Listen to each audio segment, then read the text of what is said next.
turn, but they're saving themselves from going broke because they don't have the discipline to do it the right way, and there's nothing wrong with that. But at the end of the day, I think it's a simple argument as far as the greater the edge, the greater the bet should be. I don't think anyone could more or less knock that down. I think that's fact. Do you have anything you want to talk NFL tip-wise, or you want to jump right into the questions?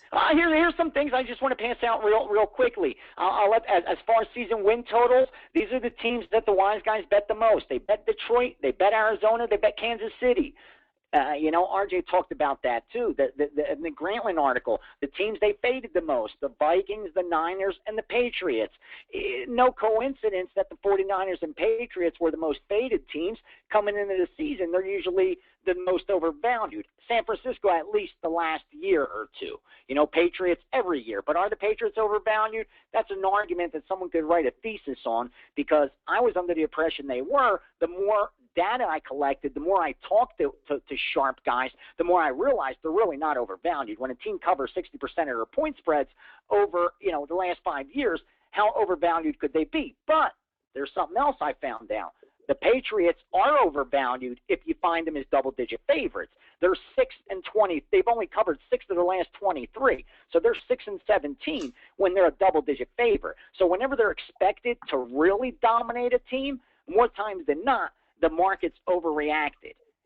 So I mean, there's little things like that to take advantage of, but it's not by coincidence those teams I touched on are the most overvalued going into this season, according to wise guys, and the most undervalued are, of course, KC. They were the worst team. Now they got a new quarterback. They got a new head coach. This team should be improved. Arizona, we know they got a good defense. Detroit, statistically, about Detroit. Statistically speaking, they were a dominant team last year. The ball didn't bounce their way. Usually a team like that is going to regress or progress to the mean. Most sharps expect Detroit to start progressing. So those teams keep an eye on. Detroit, Arizona, KC. Sharps expect a good season from them, at least season win totals. Vikings, Niners, and Patriots, not so good. Those are season win totals. That's not ATS. Any other tips you want to add before we get to the questions? Just a couple stats that I'm ready to go into. Hey, it's your webinar, man. I'm just waiting for you. Do what you got to do. Listen. The Atlanta Falcons, we know after they lose a game, they're 20-4 ATS. Write that down. When this team loses a game, they come back. The reason it's important, and it's not a data mining, because if you data mine, you could come up with a trend for anything that's going to be a winning trend. But for me to bet a trend, there has to be some kind of justification. There's got to be a fundamental reason for it. And for Atlanta, there is a fundamental reason for it. They're an experienced crew. This is a seasoned team that is really vying to make that run, that Super Bowl run. And they've been there for the last few years trying to get over that hump. So being an experienced team, when they lose, you're going to get a lot of focus from them the following week. So it makes sense. I want to look for this team when they don't win a game the following week. What I say about the Patriots, when they're double-digit favorites, bet against them. Kansas City, why do I expect them to do good this year? They were -24 in turnovers last year, tied for worst in the NFL. We know that when it comes to turnovers, especially fumbles, they're random. Granted, a good quarterback could save you in the turnover ratio because he doesn't throw as many interceptions, or a good secondary could force a few more interceptions than another team. But at the end of the day, turnovers, especially fumbles, are random once they hit the ground. Kansas City, being -24 in turnovers, they expect a progression to the mean, not the regress. So things like that you want to look to going into this season. Dallas Cowboys, the last 3 years, the underdogs covered 73% of their games. Why is that? Dallas still American team. Any way you cut it, they have a huge fan base. They bet them all the time. More times than not, the team is overvalued. So I mean, those are trends that I look for going into the season to take advantage, of. And the one I like the most is that the team with the best record isn't necessarily going to be the best team or the team that's going to win the Super Bowl. And I know that's not important early in the season, but mark this down for later in the season when you're going to want to get ahead of the market. You're going to want to lock in some futures. Here's why. 2003 was the last time the team with the best record in the NFL won the Super Bowl. 2003. So it's been 10 years since the team with the best record went on to lift that Lombardi trophy. So be cautious during the year when all the shows we watch and all the sports radio are talking about how great this team is, look for those teams that are solid analytically, meaning those advanced metrics are solid, and maybe it doesn't translate yet into their record. But with that said, they're right there in striking distance. They're going to make the playoffs. And the last thing I'm going to say is I don't want to hear about all this regression from the Indianapolis Colts. They were the worst 11-5 team in history. Sometimes it's a team's characteristic to lose ugly, win ugly, and that team happened to know how to win the games ugly.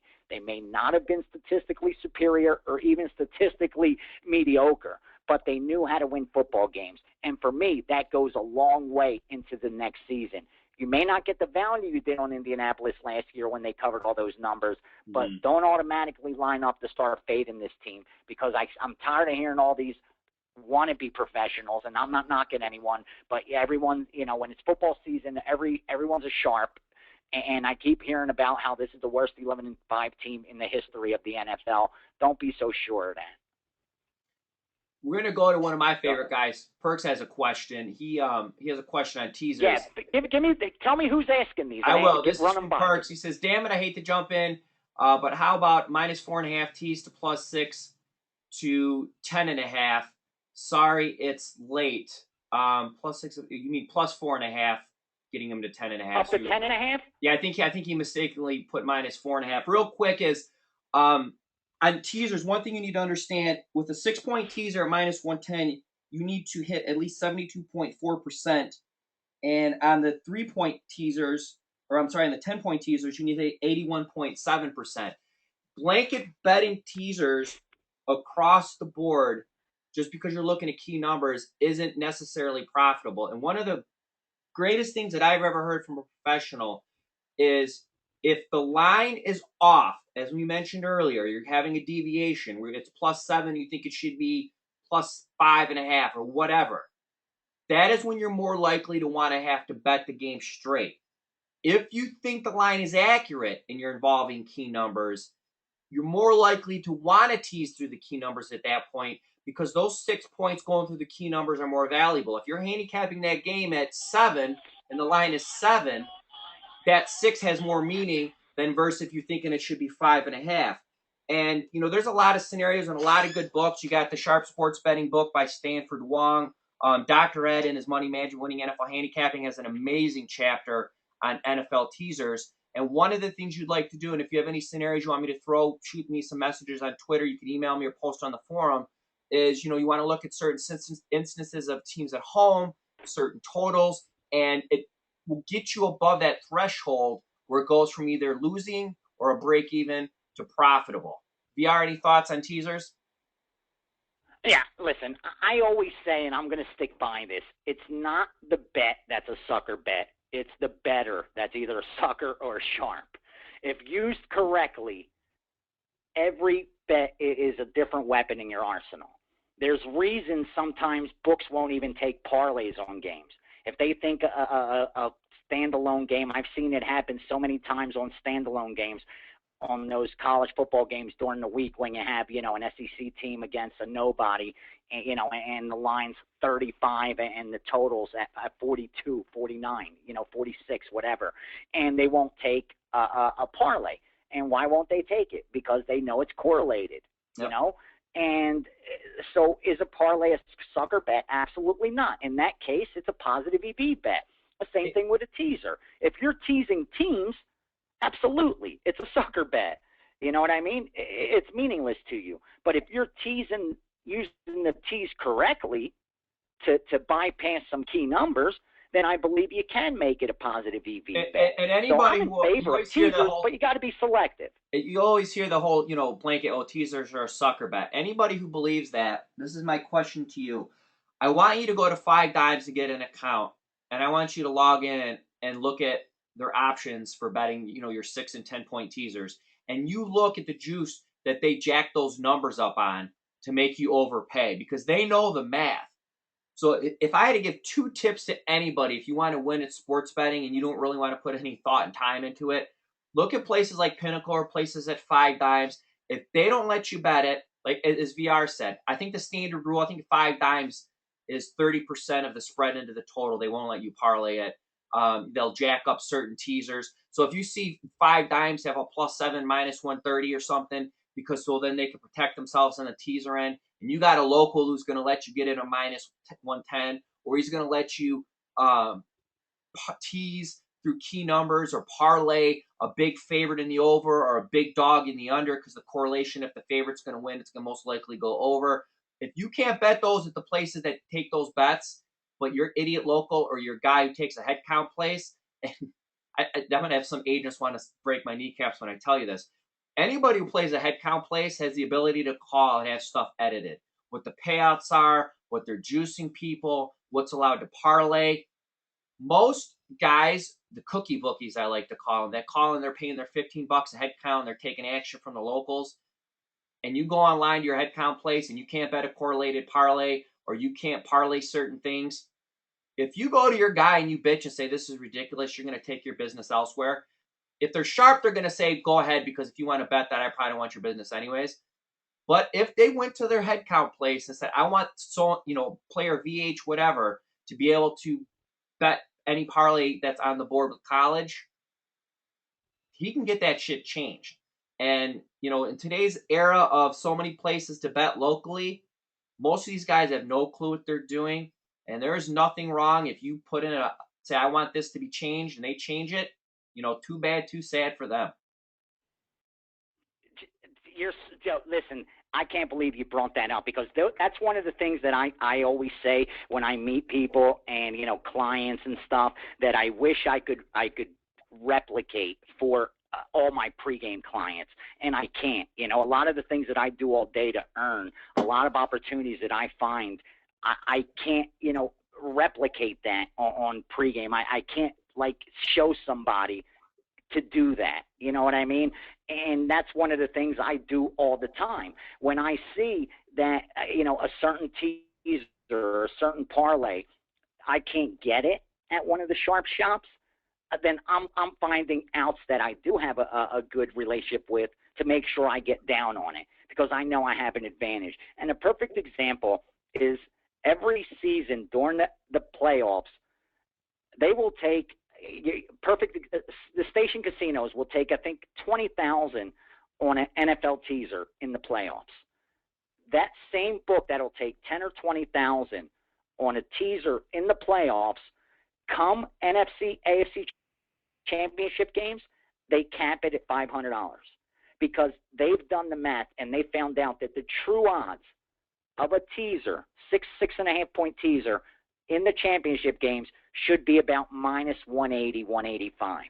And because of that, they're not going to change the price. So instead, they just cap it at $500, because they know none of the betting syndicates are going to go in there and hammer them with this bet. And that goes back to what I said, VR, about if on a teaser is if the lines, and by the time you get, the NFL lines are sharp no matter what. That's why you got places that are willing to take godly amounts of money on NFL side and Taco Bell money on a WNBA game. Of course. Is by the time you get to the playoffs, of course,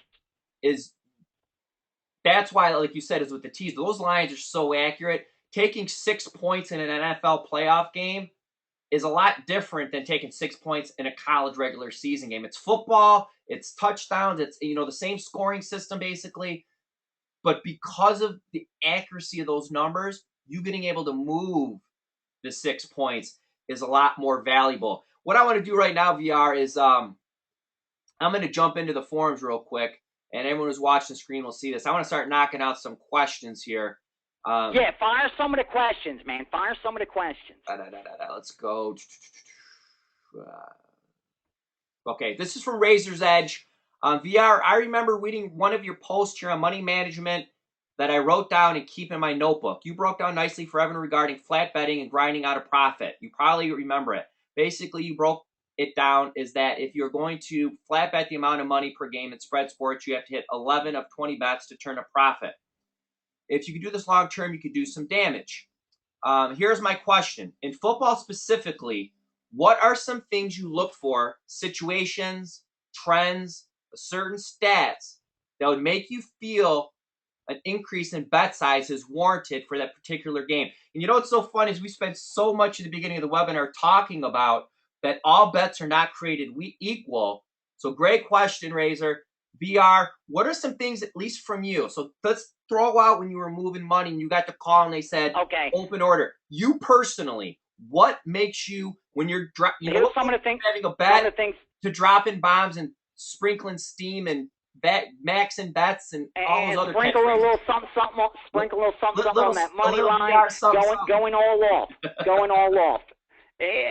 For me, it's simple because most of my plays that I step up and fire like that is because I get stronger confirmation through the day, meaning I have a lean, and all of a sudden, as I'm gathering information, more and more information, the play becomes stronger.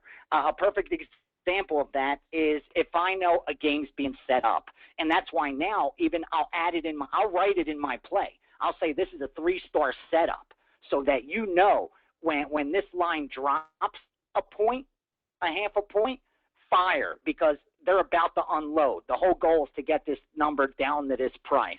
So if I know a game's being set up, I'm feeling more confident because anytime they're willing to the guys that I know win long term, the guys that I know that really manipulate the market, anytime they're willing to cost themselves some big to set something up for later in the day, I know they feel real strongly about it.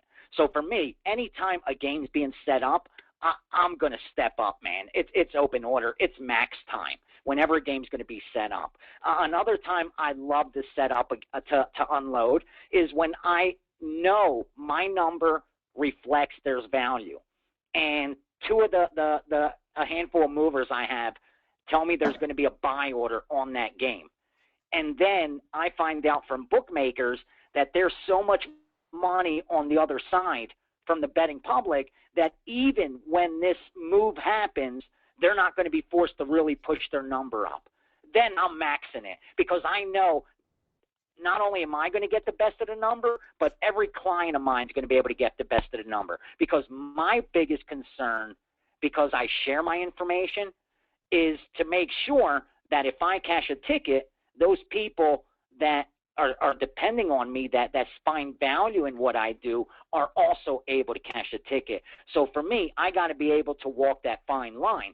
And that's why sometimes I'll make a play on a game and I won't give it out because I know my people won't be able to get that number. And for me, there's no more value there. So anytime a situation like that arises where I know this game is a very strong steam play and my handicap and my power rating reflects that's the right side, and I know the line's not going to change because there's so much square money on the other side, then I'm going to step up. I'm going to take a bigger position because usually I know I'd be having to lay a point worse than this, you know, and for me, that's worth stepping it up. So those are two examples. As far as trends that I look for, as far as handicap and angles that I look for, at the end of the day, I do that for every single game.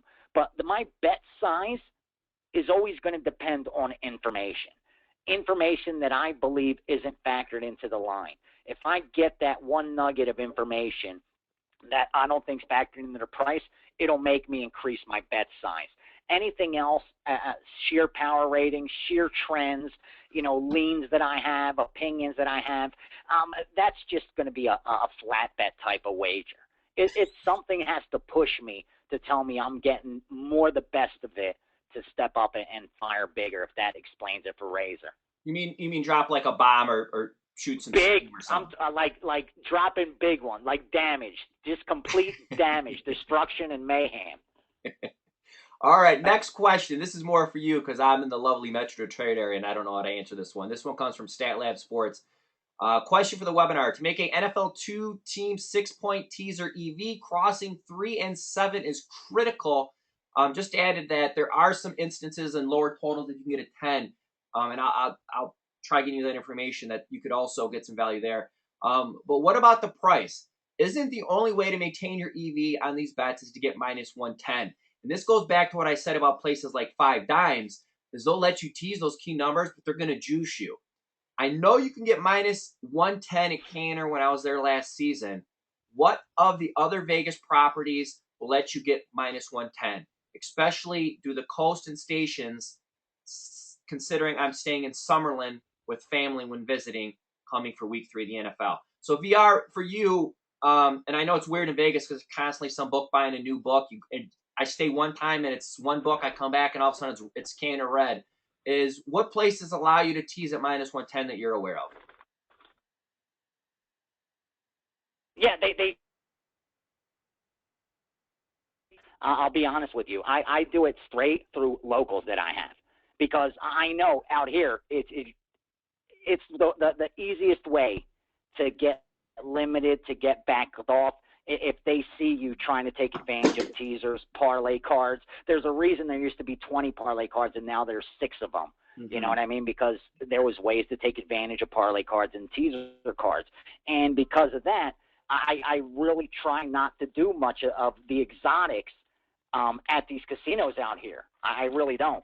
So I'll tell you what, on the strip, I'd say unless it's a Canner book, maybe you're not going to get it. You know what I mean? MGM Mirage properties, they're always just like that. Most of them are going to give you a 20-cent money line on baseball, not a 10-cent line.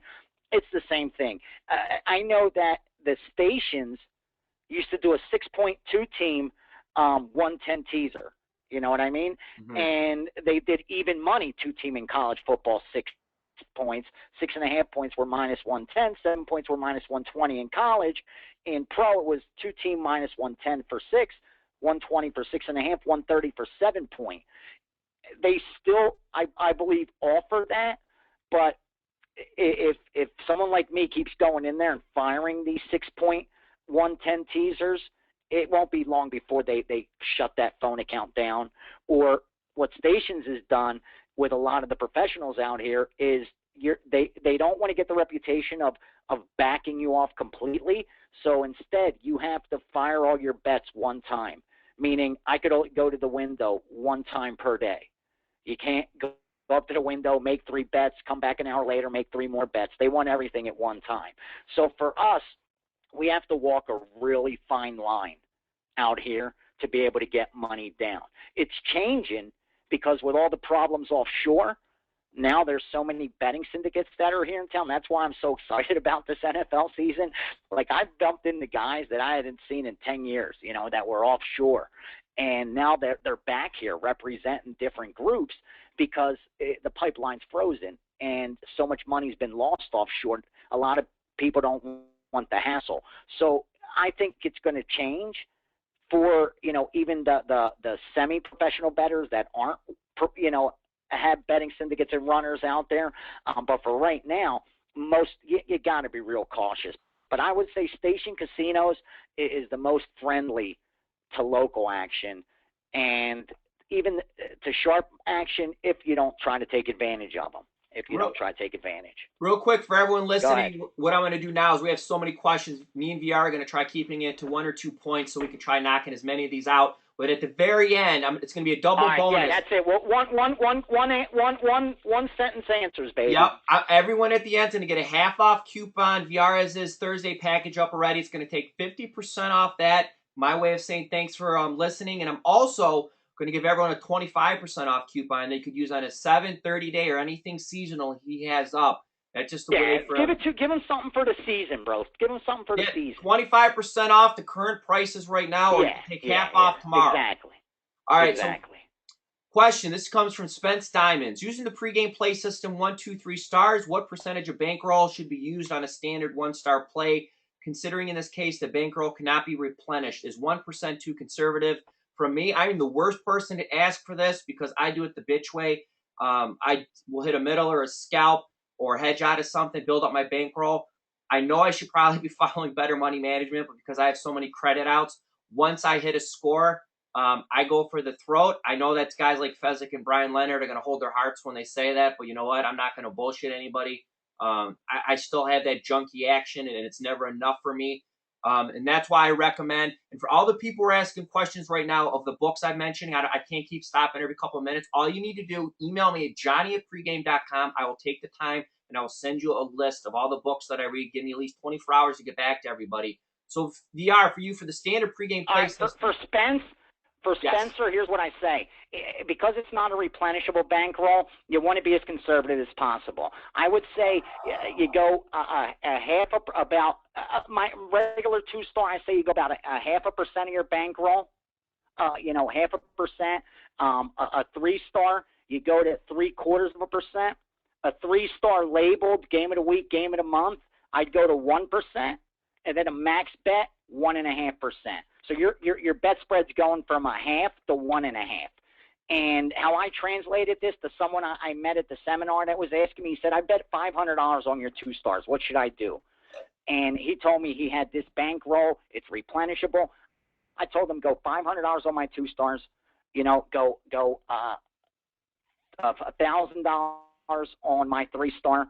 Go $1,500 if it's labeled game of the week or game of the month, and go as high as $2,000 to $2,500 on the max game. I mean, go up to 4 to 5x because he had a higher risk tolerance. But someone that doesn't have a high risk tolerance, that doesn't have replenishable bankroll, I say you go along those lines from 0.5% to 1.5%. So you're going, 2x, 3x at the most? Exactly. What I'm going to do real quick is, since we're going to start flying through, I'm going to leave it up on the screen so if anyone has to leave early, they don't miss it. The coupon to get Vegas Runner's best bets for tomorrow, the coupon code, it's already tested and work, is Vegas50, Vegas50, and it take 25% off anything 7 days or longer off Vegas Runner for the next 24 hours is going to be Ace25. So let's start knocking out these questions. This one comes from John Rodriguez. Johnny Detroit, can I get your arbitrage spreadsheet? For anyone who doesn't know what that is, many moons ago, there was a guy who used to post with the RX. Me and him used to do a lot of middling and scalping back in the day. He created a spreadsheet where you throw in the money line variance between a dog and a favorite, and it shows you all possible scenarios to make free money. I still have that thing 10 years later, and the math still holds true. Anybody who wants that, I'm not one of those dudes that's covering my answers. Man. I'm such a fan. Just email me at johnny@pregame.com. I'm never going to be the one who's covering my test answers. Any Nikos and UCOS, if I could share it, I'm going to share it within reason. On to the next question. This comes from Galen. How did you get your bankroll to get started in sports betting? We'll both go mine. I'm not going to lie. I took action when I was younger. Then I started betting. And nowadays, once again, I'm not going to lie, I'm a little bitch. I got a lot of credit. I got decent-sized settle limits. I'll nitpick some bad numbers. I'll try staying under the settles. I'll get some good middles. I'll get some good scalps. Once I hit a score in a middle and I know I got some money to play with, then I go for the throw. Do I have money put aside if I get good stuff to physically bet? Yes, I do. But do I have a full-time bankroll that I can be betting full-time, betting 30, 40 games a day? I'm more of a guy, I hit a score, I hit a good middle, I get a bad number, take advantage of somebody, then I go for their fucking throw. VR, how did you get your bankroll to get started in sports betting? I'm a trust fund baby. Shit. I saw where you grew up, bitch. No, man. You're grinding, man. Yeah. Grinding. Unless you have someone to bankroll you or you come from money, I hustled to get my initial bankroll. Once I got initial bankroll hustling through my name and I made it the hard way. I did it the hard way. And now because of my, I guess you'd say street cred, is I can get credit with almost anybody with a decent sized settle limit because they know if I fuck someone, everyone's going to know about it. And my brand is not worth it. So, I mean, if that's an option to you, so be it. If not, then you go back to betting what you could afford within your bankroll and you grind it up till you get to the point that you could say fuck it sometimes. I don't wish my way on my worst enemy, man. I don't either. Make it your way. I used to have a stress cough and a economy-sized thing of Tums with me at all times. My old lady always knew it was football season. This one comes from Scott Weber. This is strictly for VR, so I'm going to stay out of this one. Vegas Runner, what are your thoughts on live betting? Listen, there's guys that's all they do. 90% of their money is tied into live betting. For me, it's just a way to diversify, I think. It's how you approach it. If you're just a live betting like investor, then you're strictly setting up scalps for yourself and arbitrage. You're not picking winners. You're not handicapping. You're looking for the best of it, and you're setting up scalps. You're setting up arbitrage. If you're not that kind of bettor, then I think how you take advantage of live betting is by handicapping it. If you're watching the game, you didn't get down on something that you liked or you didn't get to the window in time, and you see an opportunity pop up, and you take advantage of it, and you're getting a better number now than you might have if you would have gotten line, you know. But it's a different game altogether, you know, as far as line. I'm all for line betting. I do some of it, you know, but, I mean, I know guys that take it to another level, and that's all they do. The one thing I will tell you is that it takes a lot of time, and I think that's why I haven't dedicated so much of my, like, betting portfolio towards that, because I know I'd have to hire a group of guys that's all they're going to do, you know, because you got to be there monitoring every game that there's, you know, live betting going on, and all you're doing is setting up arbitrage, setting up scalps, setting up middle. Exactly. If you're going to do it that way, it makes sense. But I'll tell you, I hit a dude up for this was during baseball season for like 20 dimes, and I lost like half of it back on the Memphis Grizzlies during the playoffs, as I was wasted on Kettle One and Jameson. And I literally, every time there was a break in the action, I was firing and firing. I had no clue what I was doing. Exactly. I opened up. That's the thing is we're not going to sit here like, you know, no offense to other people in the industry, other guys that act like everything is they're so sharp. Dude, I've pissed away money. I remember being in high school slinging my baseball cards in the locker room. I got busted with football cards. I've ran with the scoundrels. And to this day, after all my hard lessons learned, you get enough booze in me, or you put me with somebody like VR, or I'm playing blackjack with my boy Ray, I'm going to become a junkie because I'm going for the juggler. Next question. This is from Nick Brown. Nick Brown wants to know, is there any chance offshore is facing a Black Friday soon? My honest opinion is I say, yeah, usually there's a break between when it happens. Oh, yeah. Yeah. Dude, every football, listen, yeah, man. it's football Here's season. Here's what you're going to see before the end of the football season, you're going to get another Black Friday type of incident for one of the offshore books, and you're also going to get a big bust that's going to be centered around New York, Philadelphia, and out here in Vegas, and you're going to see about 50 names with vowels on the last name, you know, at the end of the name. And that's what every happens. Football season. Is my main guy in business because with? The feds know they could go collect a bunch of money at that time. Free they know money. My accountant was a fat. former IRS guy. He flat out told me that they love bookies because it's free money. One of my closest they're not going to friends, come after you during. They're not going to come after you during baseball season. And they're going to go to the New York guys. They wait for football. And the New York guys have guys all. It happened to the guys. The New York guys have people all over the country, Florida, Vegas. They got agents everywhere. And just my honest opinion is, you know, with the whole Legends thing, the feds aren't stupid. They know, but they know that the book's going to say keep the money. Don't, you know what I mean? They're going to go through the food chain of the processors, and you know, if I had to lay the odds, I'd say off the board between now and Super Bowl that there's going to be at least another book that's going to get in trouble. I'd make a bet on that. Another offshore book, and then locals in the U.S. Both is going to happen. Both is going to happen because they know the locals are going to let them keep the money. I'm going to bump her head just because her name's Melissa.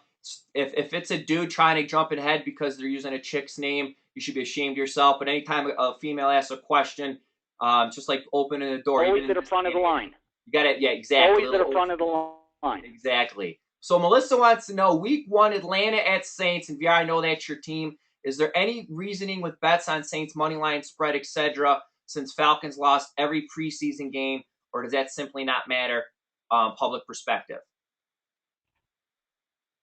I love that question. If it wasn't the Atlanta Falcons, it would matter. And a perfect example of that was the one of the biggest bets I made last year was Week 1 New York Jets. I still remember that bet because I was betting it until after they kicked off. I was still trying to get money down because that team looked so horrific in preseason, and that line had changed so much leading up to kickoff with all the money against the Jets. I knew that the opening number couldn't have been that far off based on preseason, where what did the starters really play? A combined 2 quarters, 2.5? But it is Atlanta. And Atlanta's a team that was playing the NFC Championship game at home and was minutes away from representing the NFC and probably losing to Baltimore anyway in the Super Bowl. So I don't think you're really getting much value based on that perception. The bookmakers that I spoke to so far, because I do keep an eye on the Saints. You know that. I am a little biased. I don't allow my pockets to reflect that, but I do allow my heart to. And the bookmakers I spoke to are getting split action on the side. That's why you're not going to see this line come off 3. The true line should actually be Saints minus 3.5, maybe 4, because of that home field advantage. You throw away what happened last year because they didn't even know who their coach was going to be, but you go back to the year prior where they were 8-0 at home, 8-0 ATS, and them in Seattle are probably the strongest home field advantage, probably worth around 4.5 points. Since these two teams are equal on a neutral field, maybe Atlanta half a point better. True line means New Orleans should be 4. So I think that they got it right by laying 3 minus 120, and they got a perfect number. They're going to get two-way action, and I don't think you're going to see much movement. But I don't think you're going to be able to take advantage of perception in that game, only on the total, because the money's coming on the over. That's going to be the most lopsided bet total with so many parlays, teasers, straight bets on that over 54. That rest assured, and don't be surprised before game time if it gets to 55 to see the wise guys steam the under, because they just get in the habit of going under really high totals. It lasted like 4 minutes for VR to stick to 1 or 2 points and move it on. But it was a female, so he couldn't help himself. He had to put on that Greek charm. And she actually just messaged me the module and said, "Thanks for answering my question. Yes, I'm a woman. I'm a big Georgia fan. Very sad the Bulldogs lost, and thank you again." So I'll appreciate that, Georgia Melissa. Fan, not a V. I thought you were going to say a big VR fan. A Georgia fan. Hey, she's listening to you talk. VR, I got my kids upstairs. Wreck-It Ralph's going right now, and I know it's going to be over soon. Can I keep you for like an extra 5 minutes so we can knock out some more questions? Go ahead, bro. All right, this one comes from Gregory Castellano. Vegas Runner, why do you think the Patriots have become so overvalued? Is any relative of his get knocked off at Sparks? So what is it about? Read it again. The Patriots? Why do you think that the New England Patriots are so overvalued? I don't think so. I think the bookmakers try to overvalue them because they get money every week. They're one of the most bet teams in the NFL, and they have been for years. But the betting market still hasn't caught up to how extraordinary this team is because they cover 60% of their spreads. So anytime a team covers like that, you can't really call them overvalued. We know Alabama is supposed to be overvalued. Last year they went one game over 500 ATS, okay, which wasn't a great season. But if you look over the last 3-4 years, they've covered over the 60% range. That's not supposed to happen when a team gets so much action every week. The odds makers are supposed to protect the bookmakers by adding a premium and letting the wise guys get the best of it with the dog, knowing they're going to get overloaded with public money anyway. They haven't done a good job of that, so I really don't think they've overvalued New England, except in the case where they're supposed to blow teams out, because I think in that case, they know the books are going to get so one-sided. They're willing to let the wise guys come in and take the dog, and it's that trend I touched on about when they're a double-digit favorite, you want to go against them. All right, before we go to the next question, I just want to give props. Like the first women and second anybody overseas. This comes from Graham Sharkey. Just want to say thanks to Vegas Runner. I made good money last season with him. Also here in the UK, the lines are always slow to move in line with Las Vegas, which really helps. Yeah, they are, man. That kid reaches out to me, and he gives me some lines that are ridiculous. I'm like, I'm ready to move to England. If I could get it like that all the time, forget about it. Dude, you ain't leaving Vegas. Like stealing. Shit. This one comes from Scott Cullen. Scott wants to know, Vegas Runner, that is the steam read on SoundCloud every evening. It's coming back.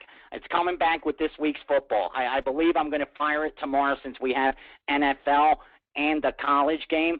At the latest, it'll be Saturday, and it will be every time there's a football game on. And if possible, I'll even do it with baseball too. It's just right now, man, I was so busy trying to align everything to be ready for the football season. And we've been doing so good in baseball, as you could tell, not to sit here and tout, but there's a reason I've done so much damage, and it's the work I've put in. So sometimes I have to sacrifice a little bit of the content I provide for my followers and for pregame to try to increase our winning percentage. But I do know how important that is to guys that follow me, women that follow that, really use it every day to help them gain an advantage. And because of that, I'm going to sacrifice some of my time and make sure I make that available again. All right, we're going to go over a couple more questions, then we're going to end it. Don't forget, Vegas 50 will take 50% off his package tomorrow. 825 takes 25% off everything else. And my iPhone's lighting up like a Christmas tree. I'm getting so many requests for the art spreadsheet and for the book list. Please give me 24 hours to get back to you. It's a little past 8 o'clock Detroit time. But I promise everyone will be responded to by end of business day tomorrow. This one comes from Brock. And Brock wants to know, does VR have a power ranking available with numbers, not just the teams ranked? I do. I actually haven't been asked for it yet by Vegas Rankings. I don't know if we're going to start that again this year or next year, but I have one for the NFL. I have one for college football.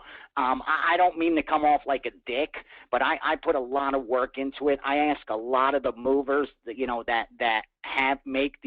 that get the numbers from the handicappers, from these betting syndicates that trust me with their numbers and hand them off to me when I know they really shouldn't be doing that. Because when I was running and I used to have access to that sheet from the group I was moving for, you couldn't pay me enough to show you those numbers. But I have that, and I took about 4 of them in my own and made a consensus number, and I do. And right off the bat, I'm going to tell you the top 2 teams power rating wise. I'll tell you the top 3 in my numbers. I have San Francisco and Seattle up top, followed by Denver, and I have New Orleans right after them. And believe it or not, I still have New England above Green Bay. Last question before we head out. There's a shitload of questions left. And not to throw salt in anyone's wounds who didn't get their questions answered. This is why you want to post in the forums when I have these webinars up, and you want to get your questions in right and early. We're actually going over, and I can't even keep up with all the questions. This last question comes from Ryan Rosenberg, and Ryan wants to know, what do you guys think if I can get Baltimore tomorrow plus 9? Okay. My opinion is I'm totally passing. That line's scary. I hate when you see, teams right out of the gate that, clearly won the Super Bowl and you're getting 9 points. It's almost one of those scary lines where, some people, are either going to tease the favorite down or they're going to take the plus 15. A lot of the public type stuff. That line is scary to me. I have no opinion whatsoever, and I would put the sign of the cross up and stay away. Vegas Runner, take us home. What's your thoughts? If he doesn't have an opinion on the game, then I would take the plus 9.5, just because you're getting 2 points the best of it. And if this line closes 7, which many people do think it may get to, then you're getting 2.5 points the best of it on an NFL game. And I think, to me, that's worth laying 110 to win 100. I'd do that blindly, and I would think over 100 bets, I'd probably be up a couple units. So for me, if you don't have a play on the game, I'd take it just because you're getting the best of it. Real quickly, the question before that on the power rating, so he could maybe make his own. The difference between the top team, San Fran, and the worst team in my ratings, which is Jacksonville and Oakland, is a little more than 2 touchdowns. It's about 16 points. So if you want to put the number 1 and the number, whatever it is, 30th, 32, how many teams are there? I don't even fucking know. I don't know. Do the number 1 on top and start them at 100, and do the last place team and start them at about 84 or 85. Vegas Runner, man, pleasure as always. I think we got to do these at least every 2 weeks.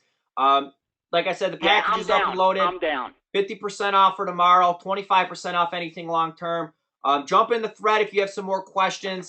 I'm Johnny Detroit. He's Vegas Runner. I want to say thanks for everyone who participated. Thanks, man. And listen, follow on Twitter. I'll be putting links to the radio shows I'm doing. I give out a lot of free info on those shows, a lot of picks, and on my Twitter feed. I'm doing 4 radio shows tomorrow, starting from 7 a.m. our time, all the way to the New Orleans show at 5 p.m. Pacific time. So I have the links on so you can listen to those live, and I'll be doing them weekly at a lot of different markets. And to be honest, during the wintertime, VR was getting a little fat. When I was in Vegas, he's in fighting weight. He's mentally strong. And he's How do I look, JD? How do I look? Hey, I ain't gonna lie. If we were cellmates for 10 years, I'd kiss you. 10 years, though. Thank you. That's always I'm my ready joke. to go. I'm in fighting shape, man. That's I'm what I ready to always go. told my boys back in the day. I said, at the 10-year mark, if I had like a long sentence, at 10 years, I'm considering it. But that was my mark, 10 No, years. you got to be your mindset and your body play a big role, man. And with football season here, I said I got to get ready. My man, I appreciate everyone who listened to us. Props to VR for going over. Don't forget those coupons. I'll get to those emails in 24 hours. Thanks for joining me. Thank you all for joining me. I'm Giant Troy. Do damage. Drop bombs. Team damage, baby. Bombs. Max steaming it and sprinkle some. Team sprinkle, baby. Best of luck, fellas and fellettes. Thanks, guys.